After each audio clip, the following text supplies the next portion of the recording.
지난 7월 21일 경기도 용인의 한 물류창고에서 불이 났습니다. 창고 입구와 지하층에 연결된 통로까지 온통 시커먼 연기가 뿜어져 나옵니다.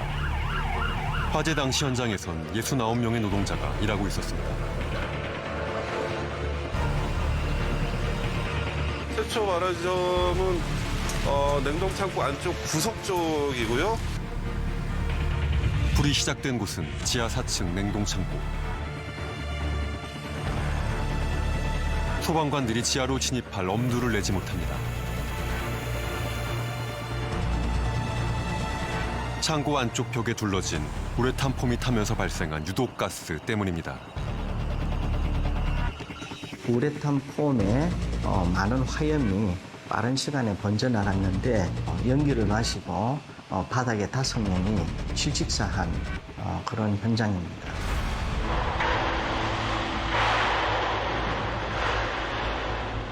물류창고 지하 4층에서 냉동식품을 배송하던 트럭이 화마를 피해 질주합니다. 하지만 들어찬 연기가 시야를 가리고 트럭은 결국 벽에 부딪힙니다. 차를 타고 탈출을 하는 과정에 연기가 너무 빨리 오다 보니까 앞을 가로막아서 평소에 많이 다니던 데니까 이제 그 본능에 따라서 이제 핸들을 돌렸는데 그 기둥을 부딪힌 거예요. 2m 앞에서 유독가스를 흡입을 하다 보니까 살려고 많이 이제 몸부림친 거는 같은데. 매일 일하던 일터에서 화재로 사망한 동생의 죽음을 형은 받아들이기 힘듭니다. 차가 드나들 수 있는 그런 물류 창고인데 정상적인 사업장이었다는 얘기죠. 이제 그게 가장 가슴이 아픈 거죠. 화재는 2시간여 만에 진압됐지만 이미 노동자 5명이 사망한 후였습니다.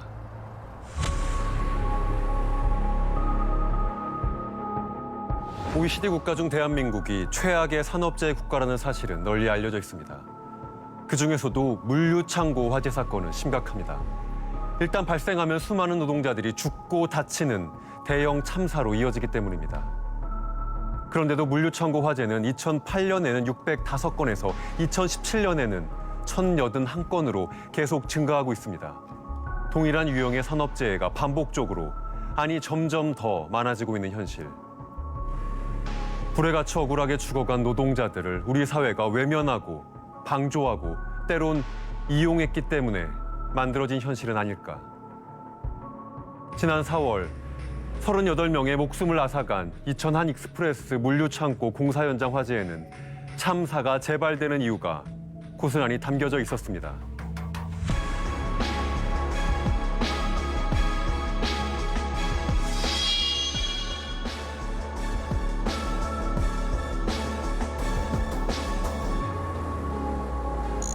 지난 4월 29일 경기도 이천의 물류창고 공사 현장. 한 사람이 건물 지하에서 뛰쳐나오며 다급하게 소리칩니다.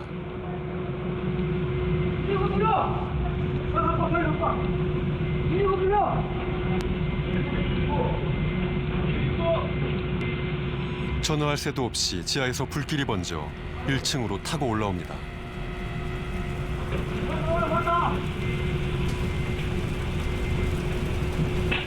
자리를 피하는 현장 관계자, 그 사이 불길이 지하에서 쏟아져 나옵니다. 불과 20여 초 만에 불길은 건물 안을 가득 채웁니다. 지하에서부터 시작된 불이 2층을 타고 올라 건물을 집어삼키는 동안 화재 경보음은 들리지 않았습니다. 2층에 사람도 있을 거예요.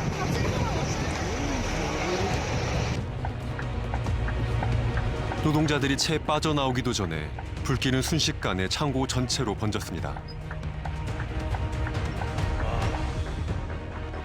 한순간에 바람의 방향이 바뀌어져갖고 도로 쪽으로 덮친 적이 있어요. 그때는 이제 뭐 바로 앞을 알아볼 수 없을 정도의 그런 연기가 나왔기 때문에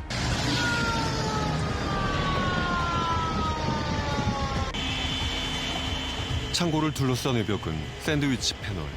불이 붙은 패널이 검은 연기를 쉴 새 없이 만들어냅니다.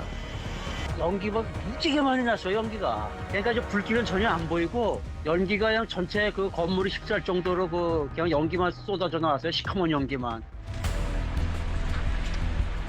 2시간여 만에 큰 불길이 겨우 잡혔습니다.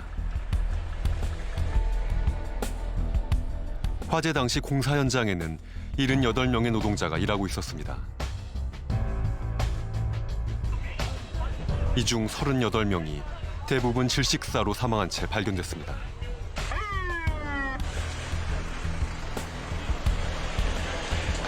엄청난 유독가스가 지상으로 분출됐고 아마 지상층 같은 경우에 유독가스가 올라오면서 쓰러진 것으로 이렇게 추정이 되고요.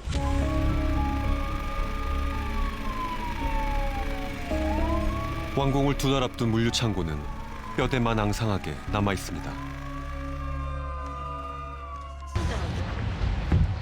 근데 되게 높을 거란 말이야. 일반 건물 1층보다 유족들과 함께 찾은 사고 현장은 여전히 매캐한 냄새가 납니다. 연기 저쪽으로만 연기 많이 났으니까.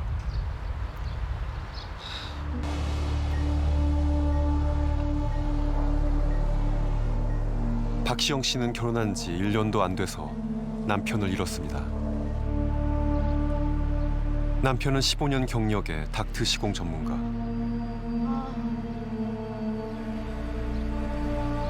화재 당시 2층에 있었던 그가 부인에게 전화를 걸었습니다. 여보세요? 자기야.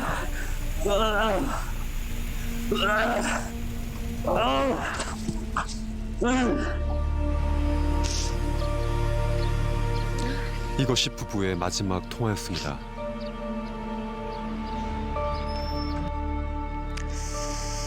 여기 경보기만 있었어도 저희 신랑이 저한테 37분에 전화를 했거든요. 그러면 처음에 불난 사람이 최초 발견자가 그것만 눌렀어도 우리 신랑 저렇게 되진 않았을 거 아니에요. 강정현 씨는 화재로 동생과 매제를 한꺼번에 잃었습니다. 저게 저희 동생 둘이 사용하던 탑차와 우레탄 폼 작업을 하는 장비들이었습니다. 형태를 완전히 알아볼 수 없을 정도로 다 타버렸지. 화마가 얼마나 심했습니까? 두 사람은 지하에서 우레탄 폼 작업 중이었습니다. 강정현 씨는 두 사람 곁에 화재를 감시하는 안전 요원만 있었다면 사고를 피할 수 있었다고 생각합니다. 화기 감시자 하루 임금이 12만 원밖에 안 합니다. 그 화기 감시자 10명만 썼으면 화기 작업이 전층에 이루어지는 것도 아닐 테고 각 층에 뭐 한두 군데라 쳐도 10명만 썼더라면 10명 해봐야 하루 120만 원 곱하기 25일 공사기간 15개월 해봐야 5억도 안 되는 돈입니다. 공사 금액 680억이 넘는 공사인데 그 돈 아끼려다가 소중한 목숨을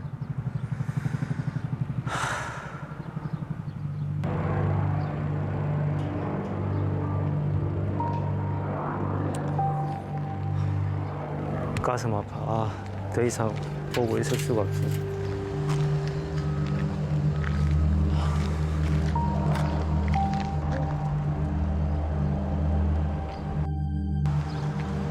받아들일 수 없는 죽음 앞에서 남은 유족이 할 수 있는 일은 그저 명복을 비는 것뿐입니다.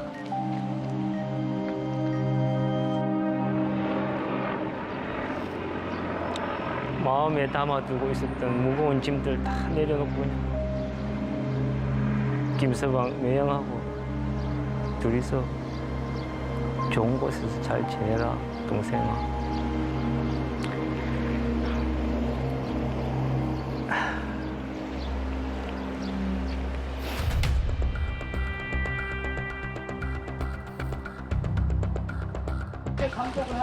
화재 다음 날부터 경찰, 소방당국, 국립과학수사연구원 등 관계 당국이 4차례에 걸쳐 합동 감식을 벌였습니다.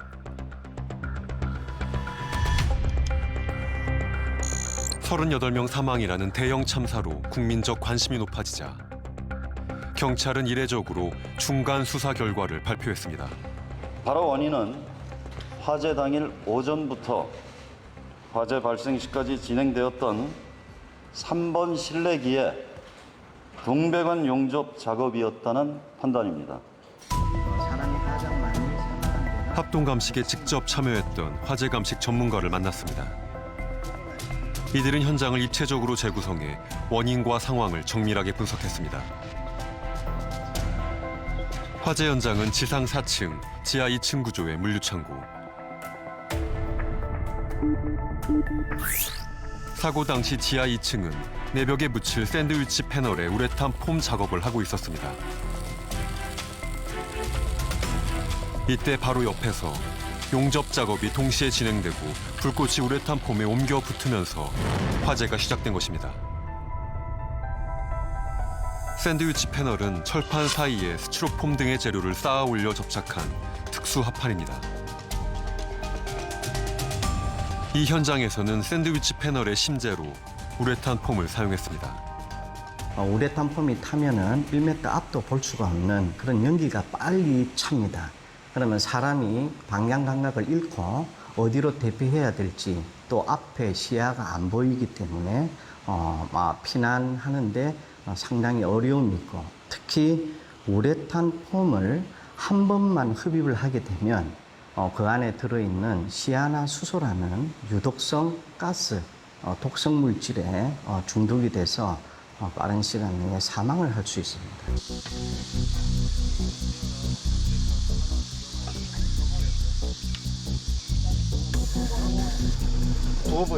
소방관 출신의 오영환 의원과 함께 우레탄 폼의 연소 확대 과정을 분석하기 위한 화재 재현 실험을 진행해봤습니다. 콘크리트 벽제 아래 가연성 우레탄 폼을 붙이고 바로 아래에서 불을 붙였습니다.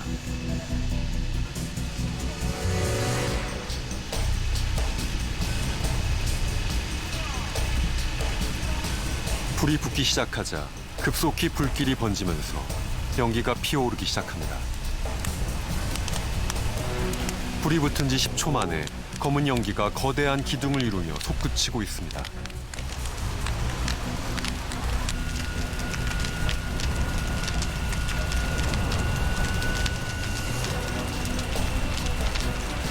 가연성 우레탄 폼이 다 타버리는 데는 채 3분도 걸리지 않았습니다.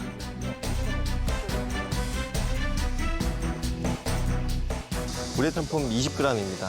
이 20g이 이렇게 화염으로 연소가 될 때 발생하는 그런 유독가스로 인해서 이 5명, 6명이 그 한 모금만으로도 절명할 수 있는 단지 요만큼의 양으로도 그런 유독한 가스를 내뿜는 아주 위험한 자재입니다. 이번엔 불이 잘 붙지 않는 난연 성분이 포함된 우레탄 폼에 실험을 해봤습니다.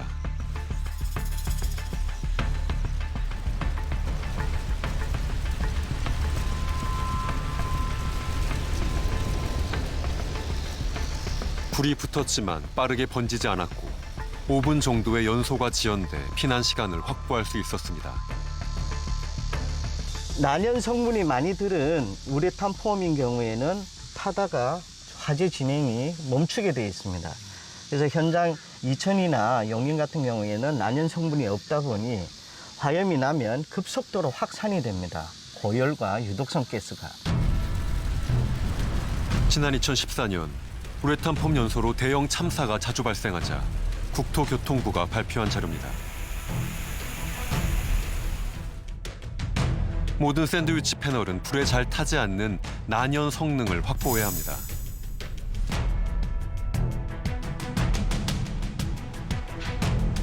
무기질이 포함된 자재는 불에 잘 붙지 않는 특성이 있어 화재에 더 안전한 편이지만 시공업체는 비용 문제로 선택을 기피하고 있는 실정입니다.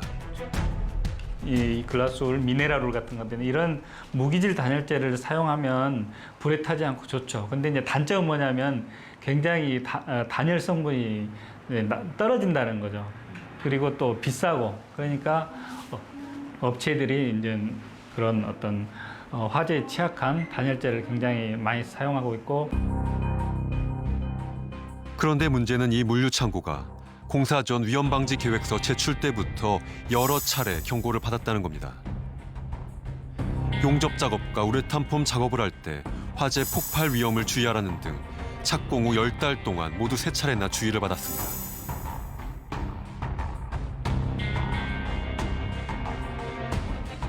결과적으로 봤을 때 이렇게 점검을 했음에도 불구하고 여러 가지 이제 화재에 취약한 위험 요소들이 발견됐는데 계속해서 조건부로만 해서 부분적으로 작업을 하도록 계속 허용을 했다는 것은 심각한 문제라고 할 수가 있습니다. 차량용 엘리베이터 통로가 굴뚝 역할을 하면서 연기를 건물 전체로 퍼뜨려 지상층에서도 많은 사망자가 발생했습니다. 특히 지상 2층에서 가장 많은 18명의 사망자가 나왔습니다. 물류창고의 공간 특성상 불길과 유독가스는 막힘없이 빠른 속도로 확산됐습니다.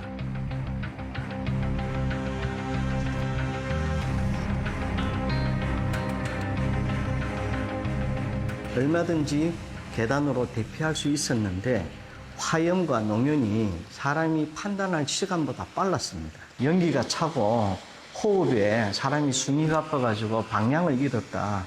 이제 아비규환의 현장이 이런 굉장히 끔찍한 현장이죠.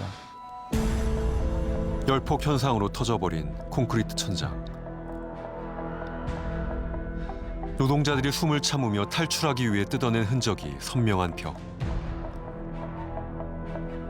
참혹한 현장은 안전관리가 총체적으로 부실했음을 보여줍니다. 화재나 폭발 위험 작업의 동시 시공, 임시 소방시설 미설치, 안전관리자 미배치, 화재 예방과 피난교육 미실시 등 전반적인 안전관리에 소홀했습니다.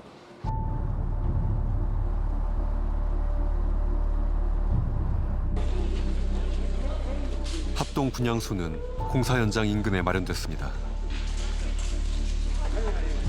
아침에 일터로 갔다 영종으로 돌아온 38명의 노동자들. 소식을 듣고 달려온 가족들은 허망한 죽음을 받아들일 수 없어 온몸으로 거부합니다.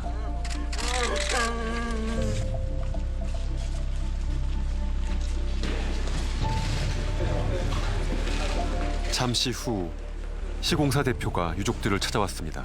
네, 지금부터 주식회사 건우 대표이사님으로부터 대책 내지 여러 가지 설명을 해주시겠습니다. 그런데 덜컥 무릎부터 꿇는 시공사 대표.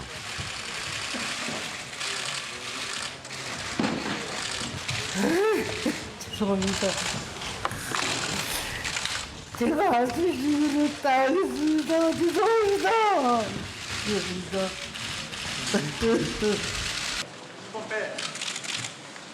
구체적인 대책을 기대한 유족들의 표정이 싸늘하게 굳어졌습니다.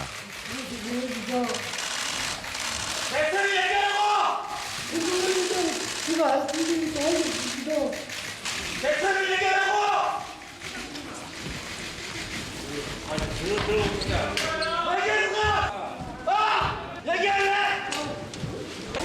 시공사 대표는 황급히 자리를 떠납니다. 위하게 어디 가는데? 이 설명을 하고 해야지. 시공사 대표가 구급차를 타고 빠져나가려고 하자 강정현 씨가 답답한 마음에 구급차를 막아서 봅니다. 하지만 구급차는 무심하게 자리를 떠납니다.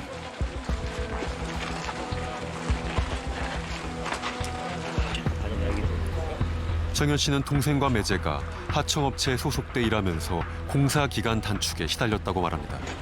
한익스프레스인가 여기 와서 들었는데 그 밑에 건우 하도급에 해가지고 이제 항상 바쁘다 했대. 주말도 계속 일하고. 그러니까 막 바쁜 와중에 피로도도 쌓이고 있는데 막 이 공기 때문에 막 좋았던 것도 있을 것 같아요.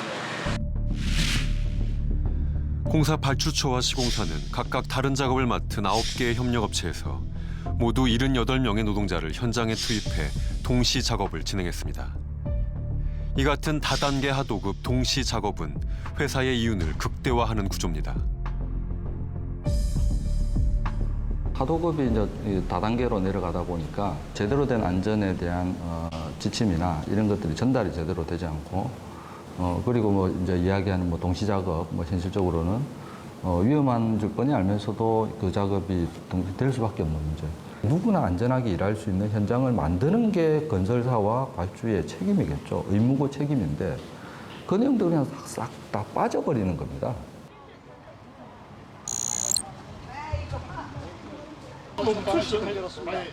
공사 책임자 9명에 대한 구속영장 실질 심사가 있는 날, 유족들은 발주처가 제대로 된 처벌을 받아야 한다며 모였습니다.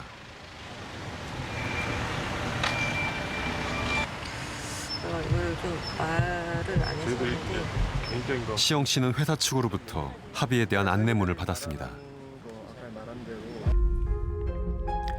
발주처가 1인당 3천만 원씩 회복 지원금을 지급하고자 하며 받아들이지 않는다면 법적 소송으로 갈 수밖에 없다는 내용입니다.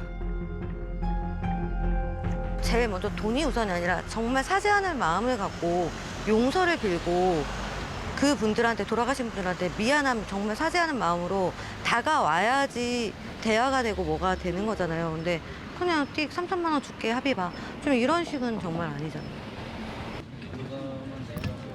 발주처는 책임이 없다는 말만 되풀이합니다. 이렇게 문자들이랑 오했나요? 예. 옵니다. 여기 저한테 온 거거든요. 저희가 검토를 해봐서 여러 경우를 조사를 해봤거든요. 그랬더니 발주사가 책임을 진 적이 한 번도 없어요. 설령 한익스프레스가 만약에 있다면 죄가 공사 압축에 압력을 가한 거 말고는 없거든요. 한익스프레스가 죄가 있다 쳐더라도 이걸 민형사상 소송으로 갖고 가도 저희들한테서 개인적으로 받을 수 있는 돈이 얼마 안 돼요. 유족들은 기자회견을 통해 구속영장이 발부되기를 호소합니다.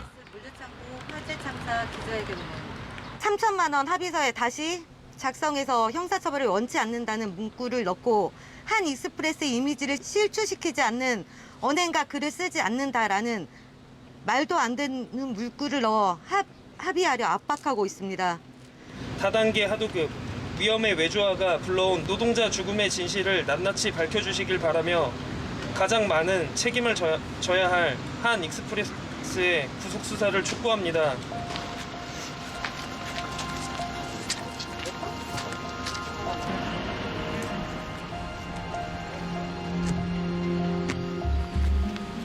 영장 실질 심사 결과를 기다리며 유족들이 침묵 시위를 합니다.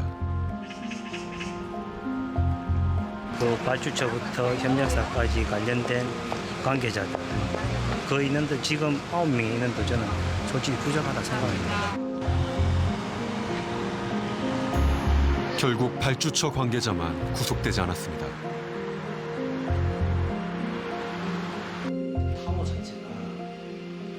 피해자 측은 이 같은 상황을 이해할 수 없다는 입장입니다.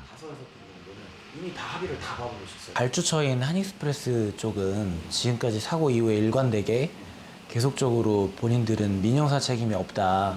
지금도 본인들이 피해자라고 얘기를 하고 있고요. 근데 사실은 실질적으로 이미 자료들이 나온 것들만 봐도 사고 당일날 현장에 한익스프레스 관계자가 한 6명 정도 현장에 있었고요.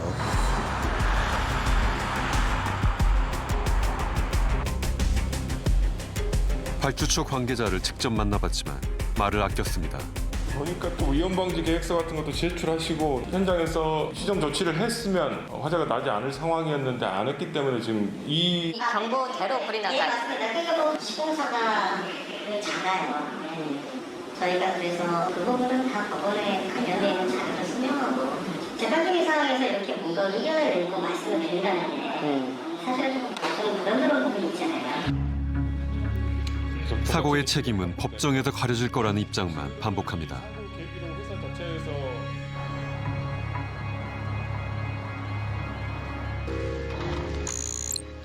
사고 발생 후 53일, 유족들은 발주처와의 대화가 진전되지 않자 더 이상 연결식을 미룰 수 없었습니다.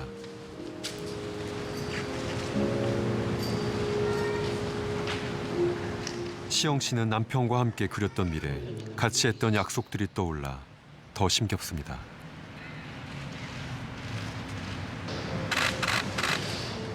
언제일지는 모르겠지만 당신 쪽으로 갈 테니까 나 꼭 기다려주고 다음 주에 있다면 꼭 지켜주면서 그 약속 지켜.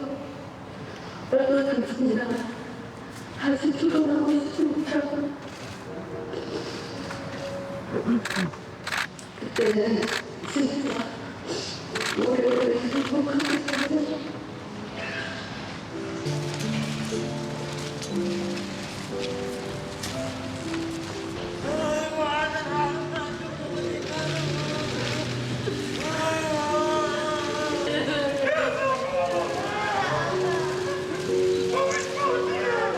매일 일하러 가는 일터가 죽음의 자리가 아닌 삶의 자리가 되는 날은 언제일까요?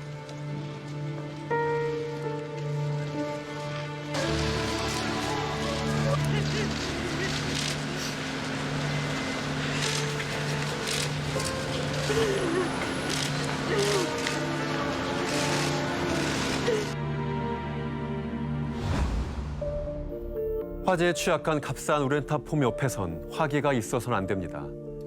하지만 다단계 하도급 착취 구조 속에선 어떻게든 공사 기간을 줄여보고자 우레탄 폼칠 작업과 용접 작업이 한 공간에서 진행되었습니다. 안전요원의 부재와 안전시설의 미비, 그리고 총체적 관리 부실까지. 이러면 화재와 폭발이 일어난다고, 이러면 사람이 죽는다고 바로 그 당시에도 여러 차례 경고가 이루어졌습니다. 이것을 무시한 것은 노동자가 아닌 기업이었습니다. 여기한 물류기업이 반복적으로 일으킨 화재 사고들을 살펴보면 마치 공식처럼 나타나는 문제점을 확인할 수 있습니다. 안개가 자욱했던 오늘, 현장에서 뿜어져 나오는 연기와 2008년 새해 벽두, 검은 연기가 하늘을 가려 앞이 캄캄합니다. 경기도 이천시 호범면 이천의 한 물류 냉동 창고 화재 때문이었습니다. 불은 지하에서 시작돼 건물 전체를 집어삼켰습니다.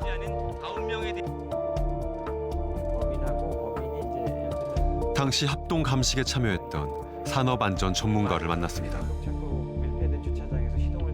불이 처음으로 시작된 냉동실 13호, 실은 가장 안쪽에 위치해 있던 곳으로 가장 인화성 액체의 농도가 높았을 것으로 추정을 했고요. 밀폐된 공간에서 불충분한 환기에 의해서 점화가 시작됐고, 며칠 동안 계속된 우레탄 폼 발포 작업으로 유증기가 가득 들어찼던 지하 1층. 이 공간에서 화재가 난 원인 역시 동시 작업이었습니다. 구획을 완전하게 시켜놓고 분리된 상태에서 작업을 해야 되는데, 이번 사고는 그러한 기본적인 안전 수칙을 지키지 않은 데서 결국 40명의 노동자가 목숨을 잃었습니다. 고생해 가가지고라도 잘 되거라. 안죽 총각입니다. 장기다. 좋은 데 가거라. 이 물류창고 소유주는 시행사, 건설사, 설계 감리까지 자회사를 통해 공사를 진행하다 사고를 냈습니다. 공사를 제대로 감시할 감독 체계가 애초부터 무너져 있었던 겁니다. 당시 피의자 신분으로 경찰에 소환된 발주처 대표. 유족분들과 국민들께 죄송합니다. 부상자 가족들께도 최선을 다하겠습니다. 그런데 회사는 유족들에게 합의서를 내밀며 실형을 면하는 데 도움을 달라고 했습니다. 결국 발주처 대표는 단지 2천만 원의 벌금형과 집행유예 판결을 받았습니다. 형사처벌은 거의 되지 않고, 그리고 벌금 일정 정도. 그것은 그동안 이 공사를 빨리 하고, 그다음에 안전시설을 제대로 하지 않고 조치를 하지 않고, 최전학찰, 그리고 불법 하도급 이런 걸 통해서 수많은 이득을 이미 건설사나 발전은 취하고 있는데, 그 벌금이 뭐가 대수겠습니까?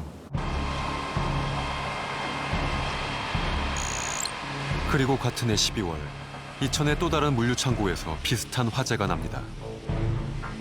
쉽게 불길이 잡히지 않는 이 물류창고 역시 샌드위치 패널 구조물입니다. 운영 중인 창고에서의 사고는 당시에는 문을 새로 설치하는 작업이었어요. 즉 그 용접이 있었습니다. 이 물류창고 지하는 구획이 많아 각 공간에서 일어나는 상황을 서로 알 수 없는 상태였습니다. 게다가 용접 작업 동안 화재에 대한 안전관리자는 없었고 대피 통로마저 막히는 바람에 노동자 8명이 숨지는 참사로 이어졌습니다.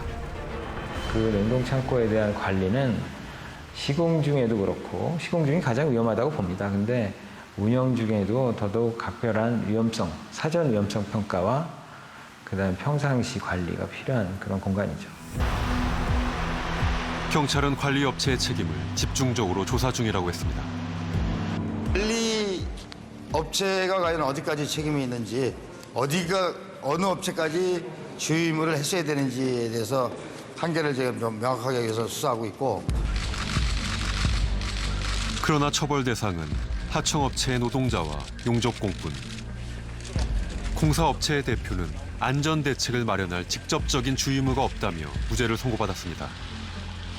산업안전보건법도 이제 한계가 있는 게 뭐냐면요. 행위자 중심에 대한 부분입니다. 행위를 누가 했느냐, 이 업무에 대한 예를 들어서 안전조치나 관리나 이것들을 누가 직접적으로 했어야 되느냐, 그걸 누가 알고 있었냐 라는 부분들은 현장 최고 올라가더라도 현장 소장 정도고, 실제로 본사에서 실제로 업무 지시를 하고 모든 결정 권한을 가지고 있는 본사, 특히 이제 대표이사라든지 이런 사람들은 거의 빠져 있습니다. 2013년 안성에서 일어난 물류창고 화재도 그 원인이 너무나 닮아 있습니다. 샌드위치 판넬 지붕조다 보니까 가까이 있는 옆에 건물로 이렇게 쉽게 확산이. 이 화재가 일어난 곳도 앞서 살펴봤던 기업이 소유한 물류창고였습니다. 다행히 인명피해는 없었지만 소방차 50여 대가 출동한 대형 화재였습니다. 오늘 오전 8시쯤 경기도 용인시 처인구에 있는 한 물류센터 신축 공사 현장에서 불이 났습니다. 소방당국은 공사장 외벽 단열재에서 화재가 시작된 걸로 추정하고 있습니다. 작년 겨울 같은 회사의 다른 물류창고에서 공사 중에 불이 났습니다. 한 회사 소유의 여러 물류창고에서 화재가 반복되자 인근 주민들이 준공에 반대하고 나섰습니다. 남사물류센터도 작년 12월 9일에 벌써 화재가 한 번 났어요. 그러면 그런 화재가 또 나지 않으란 법 없잖아요. 그럼 나면 그게 산 타고 오면 100% 저희가 피해를 입을 수밖에 없거든요. 그러면 그리고 나서 인명피해 입고 나서 후회하면 누가 책임질 거예요? 사람 다 죽고 나서요. 주민들의 반대에도 불구하고 이 대형 물류센터는 올해 초 준공을 완료하고 현재 영업 중입니다. 산 하나를 사이에 둔 7천여 세대의 아파트 주민들을 만났습니다.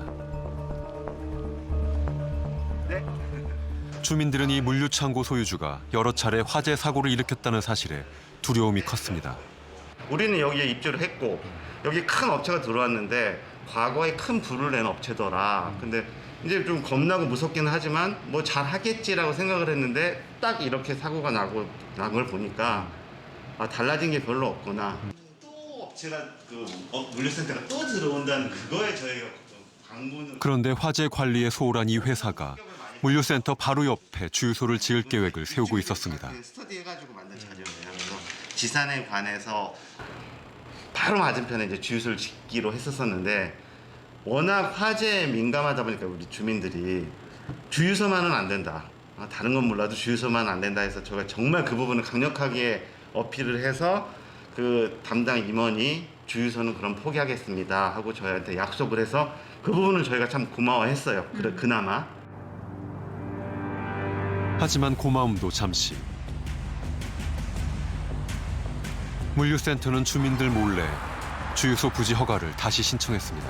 이게 기존에 자기네들이 하려고 하다가 취소했던 부지고 그 옆으로는 저 밑에 지금 저 대야 써 있는 저기가 지금 바뀐 부지고 당초에 하려고 했던 주유소하고 진짜 떨어진 거리라고 해봐야 거의 인접한 장소거든요. 그래서 사실 그렇게 말을 바꿔서 또 저쪽에 지금 주유소를 설치한다고 하는 거는 그냥 주민들 입장에서 봐서는 기망 행위가 아닌가 하는 그런 배신감이 들고.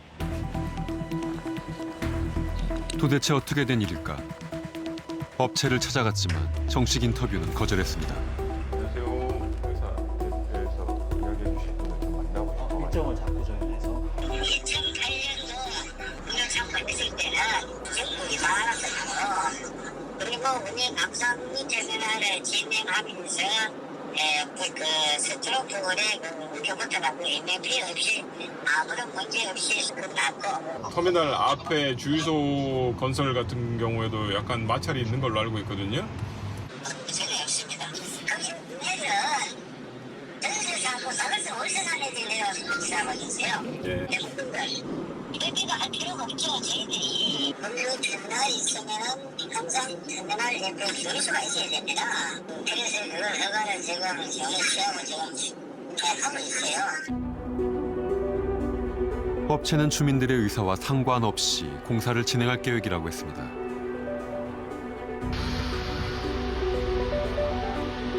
반복되는 물류창고 화재로 인해 경기도는 안전점검을 진행하고 있었습니다. 이천에서 진행된 한 물류창고 건설 현장 점검에 동행했습니다. 이게 글라스.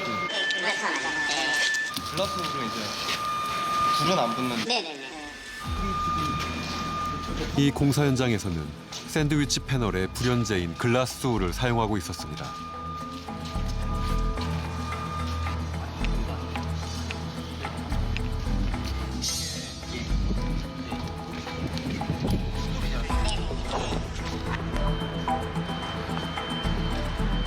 화재의 원인이 될 수도 있는 불티를 방지하는 커버도 준비되어 있습니다. 화재 발생 시 대피를 위한 피난 유도선도 설치되어 있습니다.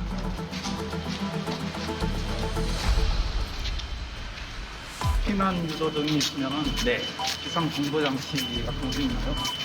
조기 안에서 때리면은 조기도 하나 때리면은 소리 나게 있거든요. 네네. 그런데 용접 작업이 진행 중인 곳에 소화기가 비치돼 있지 않습니다.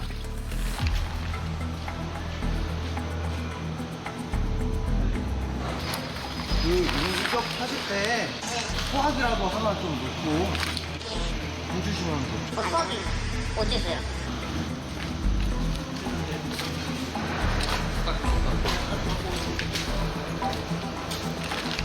처리 끝난 거 네네.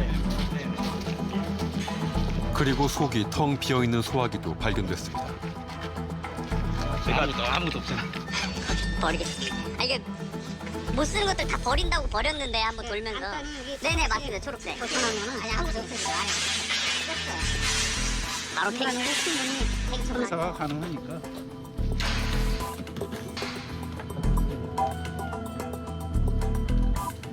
소화기가 항상 있어야 되고 화기 감시자가 있어야 되는데 사실상 이제 작업자들이 그게 이제 귀찮다 보니까 사실 그렇게 예민하게 신경을 쓰지 않는 겁니다.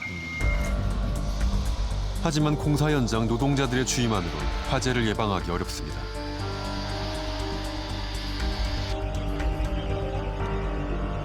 더욱이 지난 7월에 발생한 용인 물류창고 화재는 공사 중이 아닌 운영 중에 발생한 화재 사고입니다.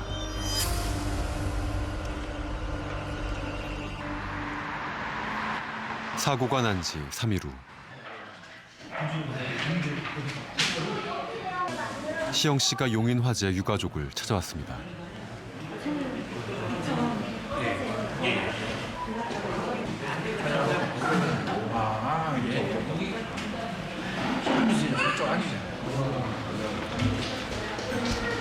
시영 씨는 공사 현장이 아닌 곳에서 화재가 발생했다는 사실을 믿을 수 없었습니다. 처음에 이제 물류창고에서 화재가 났다고 하니까 이제 거기가 영업하고 있는 곳인지 아니면 이제 저희처럼 이제 현장인지. 용인 화재 유족도 운영 중인 곳에서 화재가 났다는 사실이 믿기지 않았습니다. 그런 차가 드나들 수 있는 그런 물류 창고인데 정상적인 사업장이었다는 얘기죠. 이제 그게 가장 가슴이 아픈 거죠.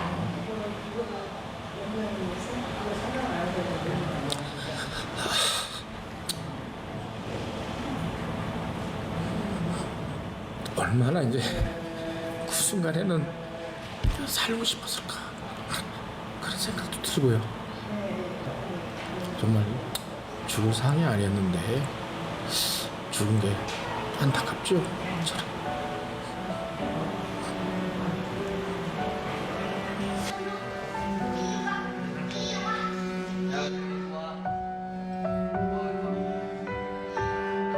안전에 소홀한 현장은 언제든 사람의 목숨을 위협한다는 사실. 누구나 알고 있지만 왜 지켜지지 않는 걸까?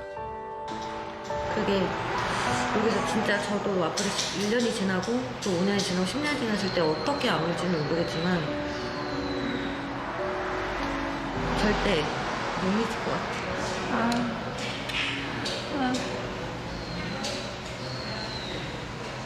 2018년 통계청 조사에 따르면 물류 산업 기업 수는 20만 8천여 개.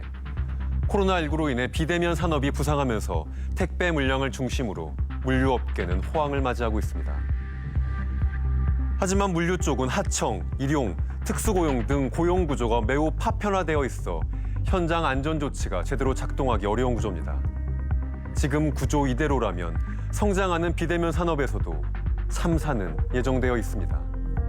따라서 고용 형태를 불문하고 원청, 즉 최종적으로 이윤을 챙기는 기업이 안전 조치, 보건 조치에 대해 직접 책임져야 한다는 주장은 주목할 만합니다. 그 핵심에는 중대재해기업처벌법 제정 논의가 있습니다.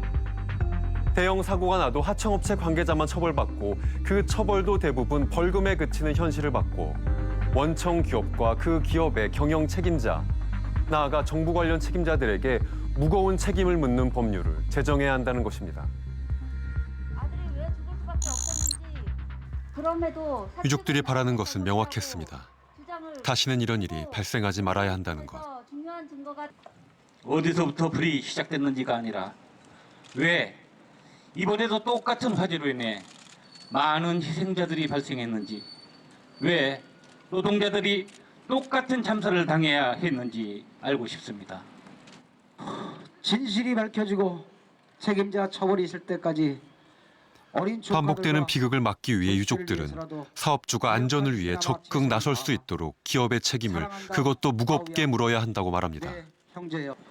유가족 수석 대표인 화력발전소에서 일하던 아들 잃은 김미숙 씨도 함께하고 있습니다. 도무지 생각이 나질 않고 원청 그 사업주가 직접 이 사고의 책임자라는 것을 명시하고, 왜냐하면 이 사고는 기업이 예산을 내리고 안전에 대한 예산을 내리고 그에 대한 안전을 책임질 수 있는 직접 당사자이기 때문에 그 책임을 기업 그 대표한테 물으려고 합니다. 중대재해 기업 처벌법을 제정하라!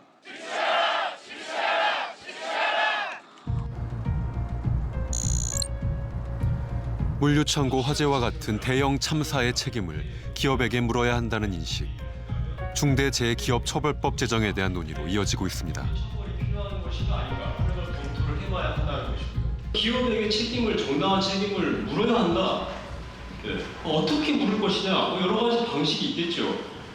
엄청나게 많은 돈을 물리든지 배상을 하게 하든지 과징금을 부과하든지. 근데 그 가운데 하나 처벌도 들어가야 된다는 겁니다. 기업 처벌에 대한 노동자를 대표하는 집단과 기업을 대표하는 집단 사이에 논쟁이 팽팽합니다.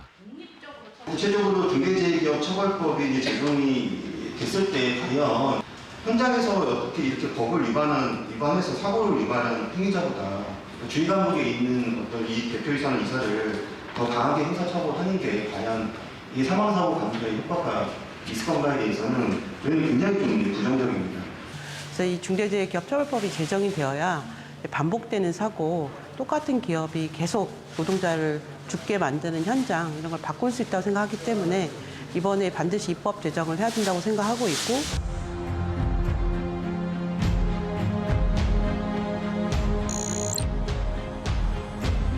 그리고 노동계는 중대재해기업처벌법 제정에 각 정당들이 나서야 한다며 가을 정기국회에 공을 넘겼습니다. 중대재해기업처벌법 입법을 위한 국민동의청원이 지난 8월 26일부터 진행되고 있습니다. 시민 10만 명의 동의를 받아 올해 안에 입법을 이끌어내기 위한 운동입니다. 이 청원의 제안자인 김미숙 씨의 글입니다. 저는 2018년 12월 태안화력발전소 컨베이어 벨트에서 홀로 일하다 사망한 비정규직 노동자 용균이 엄마 김미숙입니다. 원청인 재벌 대기업은 위협을 외주화해 하청 노동자가 사망해도 하청업체만 처벌받을 뿐 아무런 책임도 지지 않습니다. 대구 지하철 참사도 기관사만 처벌받았고 세월호, 가습기 살균제도 책임자들이 처벌은커녕 기소조차 되지 않았습니다. 말단 관리자와 노동자만 처벌하는 꼬리 자르기식 처벌로는 재발 방지를 위한 개선을 강제할 수 없습니다. 또다시 용균이와 같이 일터에서 억울하게 산재로 사망하는 노동자가 없기 위해서는 중대재해기업처벌법이 제정돼야 한다고 생각합니다. 중대재해기업처벌법이 모델로 한 영국 법률의 이름은 기업 과실치사와 기업 살인에 관한 법률입니다. 기업의 살인을 더 이상 방관해서는 안 됩니다. 시사직경은 21대 국회가 중대재해기업처벌법을 신속하게 입법할 것을 요구합니다. 죽지 않고 일할 권리라는 너무나 당연한 권리가 보장될 수 있기를 바랍니다.